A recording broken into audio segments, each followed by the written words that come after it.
نہ کہو اس کو اس آگ کے اندر ڈال دو.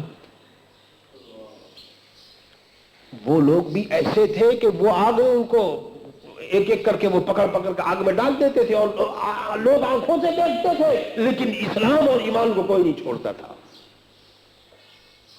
بتاؤ مسلمانوں، اگر آج خدا نہ کرے اگر ایسا وقت آ جائے تو ہے ہم میں ہمت کسی کو کہ ایمان کے لیے اور آگ میں سب چلے جائیں گے؟ ہوں گے ایسے بھی اللہ کے بندے ہوں گے، لیکن بہت کم.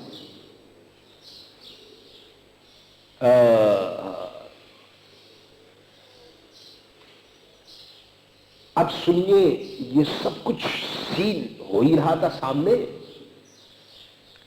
ایک عورت آئی بیچاری، اس سے پوچھا گیا کہ بتا تو اسلام کا انکار کرتی؟ اس نے کہا جی میں تو انکار نہیں کرتی. انہوں نے کہا اچھا تو اگر تو انکار نہیں کرے گی تو تجھے بھی آگ میں ڈال دیا جائے گا، اور یہ جو تیری گود میں ایک بچہ ہے اس کو بھی آگ میں ڈال دیا جائے گا. ماں تھی بیچاری، وہ پریشان ہو گئی. اس نے کہا کہ اگر میں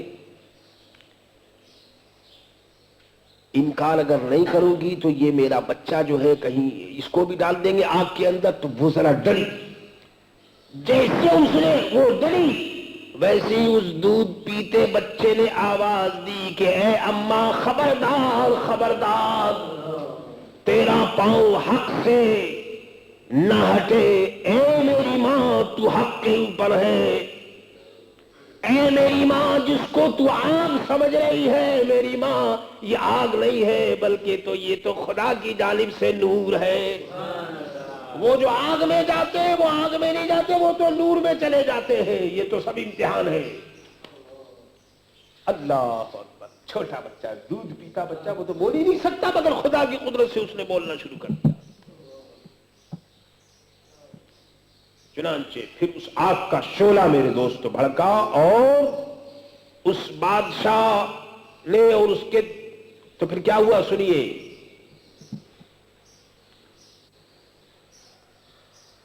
چنانچہ وہ ماں بھی چلی گئی اور بچہ بھی چلا گیا، وہ تو چلا گیا. اب مزے کی بات یہ ہے کہ بادشاہ اور اس کے ساتھی تو مسلمانوں کو آگ میں دے رہے تھے. خدا کی قدرت دیکھیے کہ ایک مرتبہ آگ جوش میں آیا.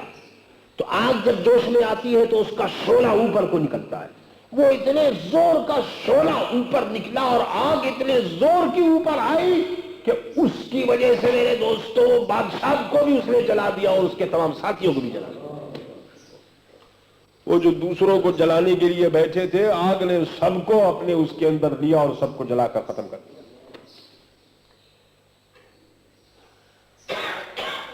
سبحان اللہ سبحان اللہ.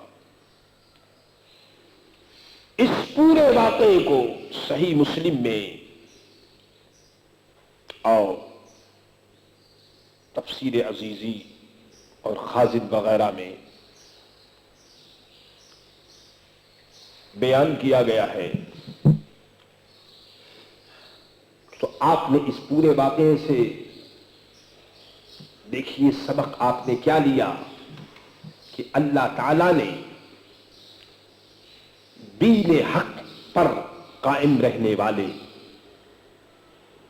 جب قائم رہتے ہیں تو اللہ تبارک و تعالیٰ کی کیسی امداد ہوتی ہے. مرنا تو ہے، یہ تو کوئی خاص بات نہیں ہے. دیکھیے مرنے کے متعلق تو مسلمان کو گھبرانا ہی نہیں چاہیے. بھائی مرنے کا جو سوال ہے یہ کوئی ایسی بات نہیں ہے کہ جس سے آدمی ڈرنا شروع کر دے. بھائی مرنا تو ہے، مسلمان کے لیے کیا ہے، اس کو تو مرنا کیا بات ہے. آج مرنا ہے، کل مرنا، پرسوں مرنا، جب بھی مرنا ہے مرنا ہے. ایمان کے ساتھ آدمی جائے دنیا سے تو یہ بہت بڑی بات ہے.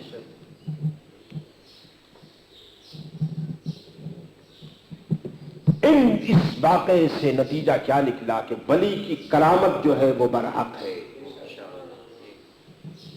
دیکھ لیجیے یہ سب ولی تھے، دیکھیے کرامت ہوئی، سب آگ میں چلے گئے، کچھ نہیں ہوا ان کو، سب نور میں پہنچ گئے. یہ بھی معلوم ہوا کہ ولایت جو ہے وہ اللہ کے فضل و کرم سے بعض چھوٹے بچوں کو بھی مل جاتی ہے.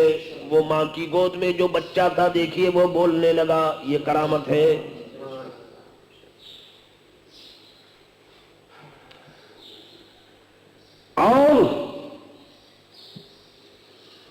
یہ بھی میرے دوستو یاد رکھیے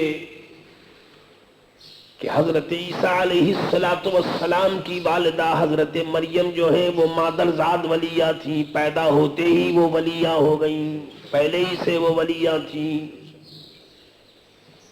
اور یہ بھی معلوم ہوا کہ بزرگوں کی صحبت کا اثر میرے دوستو عبادت سے زیادہ ہوتا ہے، بزرگوں کی صحبت کا فیض عبادت سے زیادہ ہوتا ہے۔ وہ لڑکا تو میرے دوستو وہ تو جادو سیکھنے کے لیے اس کو بھیجا گیا تھا، لیکن یہ بیچ میں ہی وہ راہب مل گیا اور اس سے گویا وہ خود اللہ کا ولی ہو گیا۔ اور یاد رکھو ولی کون ہے، تو فرمایا کہ ولی وہ ہے جو دین کی حقانیت کی دلیل بن جائے، ولی وہ ہے جس کا دین حق کی دلیل ہو، وہ ولی ہے۔ دین کے نام پر میرے دوستو اگر حق ہو تو وہ ولی ہے۔ ایک مرتبہ ایک ہندوستان میں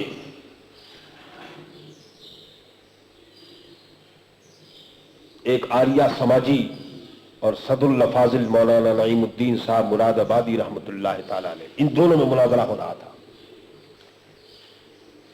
اللہ آپ لوگوں کو بچائے، یہ وقت بھی ہندوستان میں گزرا ہے اور آج کل بھی وہ آریہ سماج والے وہ تمام مسلمانوں کو وہ شدھی کرتے ہیں اور وہ اپنے مذہب میں لے آتے ہیں۔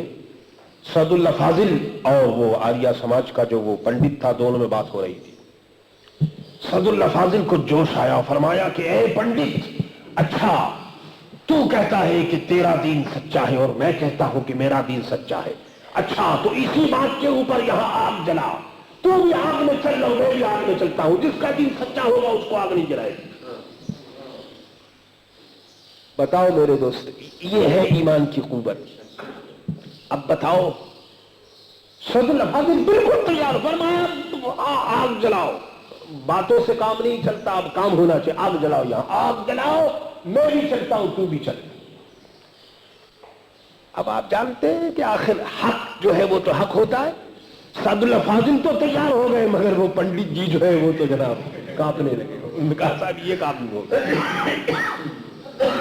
یہ کام تو بڑا مشکل ہے، آگ میں جانے کا کام جو ہے وہ چونکہ وہ سمجھتا تھا کہ اگر آگ میں ہم چلے گئے، اور صدر الفاضل تو الحمدللہ وہ تو اللہ کے ولی اور عالم دین، اس کو معلوم تھا کہ ٹھیک ہے ہم چلے جائیں گے، اگر اللہ کے فضل و کرم سے ہمارا دین حق ہے انشاءاللہ اللہ تعالیٰ ہماری حفاظت فرمائے گا۔ مگر وہ اس کے پاس چونکہ کوئی پروگرام تو تھا نہیں، وہ ڈر گیا، اس نے کہا کہ میں تو نہیں جاؤں گا۔ انہوں نے کہا تو صدر الفاضل سے کہا، انہوں نے کہا چلو ساتھ ہی چل رہا ہے، میں بھی چلتا ہوں تو بھی چل، تیرا دین اگر سچا ہے تو تجھے نہیں جلائے گی آگ، اگر میرا دین سچا ہے تو مجھے نہیں جلائے گی۔ بات بھی یہی ہے کہ انسان کا جب ایمان پختہ ہو، اور پھر ہمارے پاس تو واقعات ہیں، ہم نے میرے دوست حضرت ابراہیم علیہ السلام کو آگ میں تشریف لے جاتے ہوئے سنا، آگ کو گلزار ہوتے ہوئے ہم نے قرآن میں پڑھا، بہت سے واقعات پڑھیں، یہ کوئی ایسی چیز نہیں ہے۔ ایمان آدمی کا قوی اور مضبوط ہونا چاہیے۔ اللہ اکبر۔ یہ جو آپ نے سنا عیسائی، یہ وہ اس زمانے کے عیسائی تھے جو صحیح دین پر قائم تھے، اللہ کو ایک مانتے تھے۔ آج تو عیسائی مذہب نہیں ہے، ختم ہو گیا، وہ سچا مذہب نہیں ہے آج تو یہ مشرک ہیں یہ لوگ۔ وہ عیسائی مذہب کہ جس کے اوپر وہ راہب جو ایک اللہ کو مانتا تھا، وہ اس زمانے میں ولی تھا۔ آج تو نہ اس کو عیسائی مذہب ہے اور نہ اس پر کوئی عمل کرنے والا ہے، یہ لوگ جو ہیں یہ تو شرک کرتے ہیں، وہ ختم ہو گیا۔ اللہ اسی طریقے سے میرے دوستو جتنے ولی آپ کو دنیا میں ملیں گے وہ سب اہل سنت و جماعت میں ہوں گے، اور اہل سنت و جماعت کے علاوہ اگر کوئی ولی ہونے کا دعویٰ کرے تو وہ جھوٹا ہے، کوئی ولی نہیں، کچھ نہیں، کوئی بھی دعویٰ کرے اہل سنت و جماعت کے علاوہ وہ جھوٹا ہے۔ لوگوں کا ایمان لینے کے لیے، لوگوں کو بہکانے کے لیے قرآن شریف بھی لوگ پڑھتے ہیں، حدیث بھی پڑھتے ہیں، درود شریف بھی پڑھتے ہیں، جی سلام بھی پڑھ لیتے ہیں، اور ہمارے بھولے بھالے سنی خوش ہو جاتے ہیں کہ سبحان اللہ یہ تو بہت بڑا آدمی ہے۔ میاں ایسی چیزوں پر خوش مت ہوا کرو،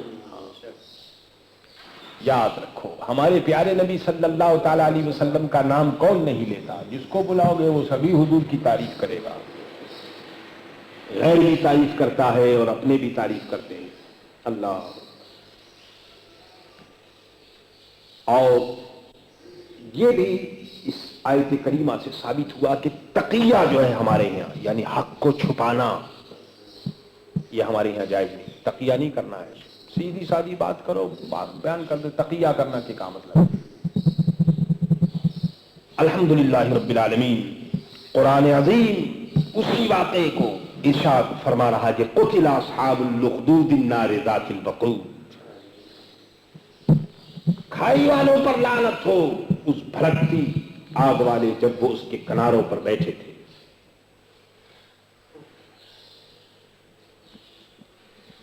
پھر کیا ہوا؟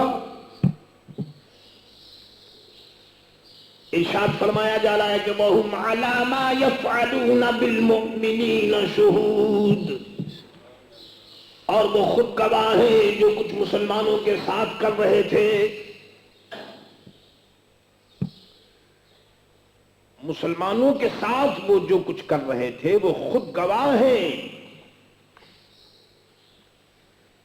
وہ بادشاہ اور ان کا لشکر جو بیٹھا ہوا یہ دیکھ رہا تھا۔ چنانچہ میرے دوستو، قیامت میں سارے کافر ایک دوسرے کے خلاف گواہی دیں گے، اور وہ ایک دوسرے کے دشمن ہو جائیں گے۔ اور یہ بھی یاد رہے کہ کافر مومن کے ایمان کی وجہ سے دشمن ہے۔ کافر جو مسلمان سے دشمنی کرتا ہے تو وہ اس وجہ سے کرتا ہے کہ وہ مسلمان ہے، اور کوئی دوسری وجہ نہیں ہے۔ اس لیے مسلمان رہتے ہوئے آپ کسی کافر کو خوش نہیں کر سکتے۔ ایمان معاذ اللہ چھوڑ کر کے تو ان کو خوش کیا جا سکتا ہے، لیکن ایمان کے ساتھ ان کو خوش کرنا بہت مشکل ہے۔ فرمایا کہ وَهُمْ عَلَى مَا يَفْعَلُونَ بِالْمُؤْمِنِينَ شُهُودٌ وَمَا نَقَمُوا مِنْهُمْ إِلَّا أَنْ يُؤْمِنُوا بِاللَّهِ الْعَزِيزِ الْحَمِيدِ، اور انہیں مسلمانوں کا کیا برا لگا، یہی نہ کہ وہ ایمان لائے، اللہ عزت والے سب خوبیوں والا ہے۔ یعنی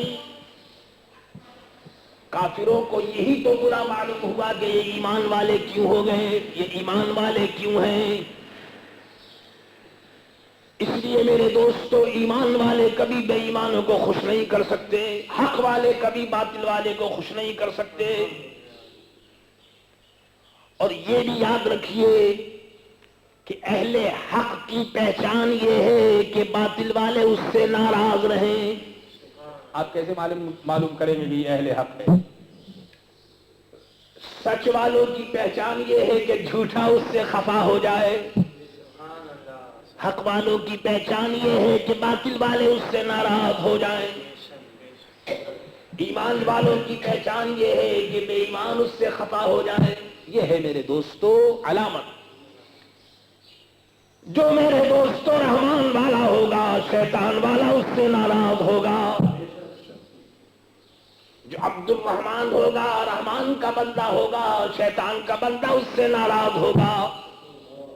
یہ دنیا کی پرانی ریت ہے اور پرانا طریقہ ہے، اور الحمدللہ رب العالمین آج بھی یہ تمام چیزیں دیکھنے میں آتی ہیں۔ اللہ سے دعا کیجئے کہ اللہ تعالیٰ اس آیت مقدسہ میں جو واقعہ بیان کیا گیا، اللہ تعالیٰ ان بزرگوں کے اور یہ جو شہداء ان کے صدقے اللہ تعالیٰ ہمیں بھی دین حق اور دین اسلام پر قائم رکھے اور خاتمہ بالخیر فرمائے۔ ربنا لا تزغ قلوبنا بعد إذ هديتنا وهب لنا من لدنك رحمة إنك أنت الوهاب۔ قال الله تبارك وتعالى في شان حبيبه إن الله وملائكته يصلون على النبي يا أيها الذين آمنوا صلوا عليه وسلموا تسليما۔